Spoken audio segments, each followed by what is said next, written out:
Salut les gars, j'espère que vous allez bien. Alors récemment, beaucoup de gens m'ont posé la question de savoir s'il est trop tard pour débuter sa procédure pour étudier en Belgique. Alors je vous réponds, sachant bien entendu que nous sommes en février au moment où je fais cette vidéo. Donc si vous regardez cette vidéo en juin, ce ne sera pas forcément valable. Donc, comme vous savez, la procédure d'études en Belgique débute généralement autour de novembre avec l'ouverture du service des équivalences. Ok, bien entendu pour ceux qui ont besoin des équivalences. Et par la suite, autour de janvier-février, il y a donc les ouvertures des écoles pour les étrangers pour une demande d'admission. Super. Donc, du coup, si vous vous y prenez maintenant, vous êtes quand même en retard. Mais ce n'est pas impossible de rattraper ce retard. Je vais m'expliquer avec quelques exemples. La première chose que vous devez savoir, c'est que si vous postulez en master, ça veut dire si vous avez déjà au minimum une licence avec 12 de moyenne, parce que pour la plupart des masters, il faut au moins 12 de moyenne. Si vous postulez en master, vous n'avez pas besoin d'équivalence de votre bac. Par conséquent, la première étape, on la voit à la poubelle. Donc, vous pouvez directement commencer à réunir vos documents pour envoyer vos demandes d'admission dans les différentes écoles que vous avez ciblées.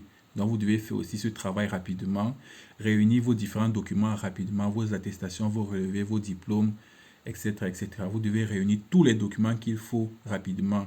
Donc, en description de la vidéo, je vais mettre un lien qui vous mène vers une vidéo où j'ai décrit tous les documents qu'il faut en fait pour demander une admission. La deuxième chose que vous devez savoir pour ceux qui postulent en bachelier, donc pour ceux qui postulent en bachelier, vous avez effectivement besoin d'une équivalence de votre bac. Et c'est quelque chose qui met du temps. Ça veut dire si vous déposez votre dossier maintenant en février, c'est autour de mai-juin que vous aurez votre équivalence de bac. Mais ça ne signifie pas qu'il est trop tard parce que la plupart des écoles savent que le service des équivalences met du temps avant d'octroyer une équivalence. Donc, ce que vous pouvez faire, c'est d'envoyer votre demande d'équivalence. Et lorsque vous envoyez votre demande d'équivalence, vous avez une preuve de dépôt de l'équivalence. Et quand vous avez une preuve de dépôt de l'équivalence, vous pouvez postuler avec votre preuve de dépôt.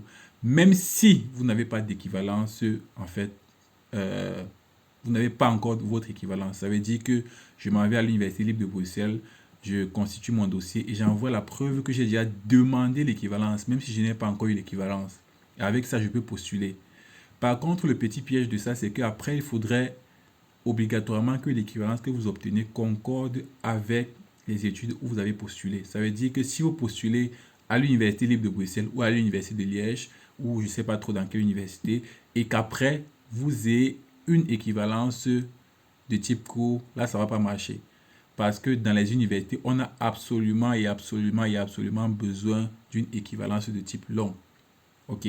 De la même façon, si vous postulez en informatique et qu'après vous avez une équivalence qui vous permet de faire juste des études de littérature, voilà, là non plus ça ne va pas marcher. Donc vous devez donc faire cela étant un peu intelligent, sachant le type d'équivalence qu'on peut vous octroyer en fonction des moyennes que vous avez, du type de bac que vous avez, etc.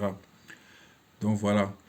Et l'autre chose, la dernière chose que vous devez savoir pour être sûr en fait que vous êtes encore dans le temps, c'est que la plupart des universités ont déjà ouvert ou bien vont ouvrir dans la semaine qui arrive. Ils vont fermer le 31 mars. Donc, vous voyez que, en fait, les universités, pour ceux qui ont déjà eu à se renseigner par rapport aux universités, avant fermaient les candidatures pour les étrangers le 30 avril. Mais cette année, sont revenus un mois en arrière, donc ferment beaucoup plus tôt. Donc, vous êtes là au bon moment. Vous pouvez encore débuter votre procédure d'études en Belgique, mais vous devez vous dépêcher parce qu'en fait, vous n'avez plus qu'un mois pour faire tout ce qu'il faut faire jusqu'à l'admission au minimum. Donc voilà, c'était tout pour cette vidéo. Pour ceux qui veulent être encadrés ou accompagnés dans cette procédure d'études en Belgique, n'hésitez pas à m'envoyer un message. Je vous laisse mes contacts sur les réseaux sociaux et mon numéro de téléphone en description de la vidéo. Et de plus, j'ai créé un groupe d'entraide pour cette procédure. Vous pouvez poser vos questions les uns et les autres, vous répondront. Ceux qui ont plus ou moins d'expérience également. Donc voilà, c'était tout pour cette vidéo. Ciao!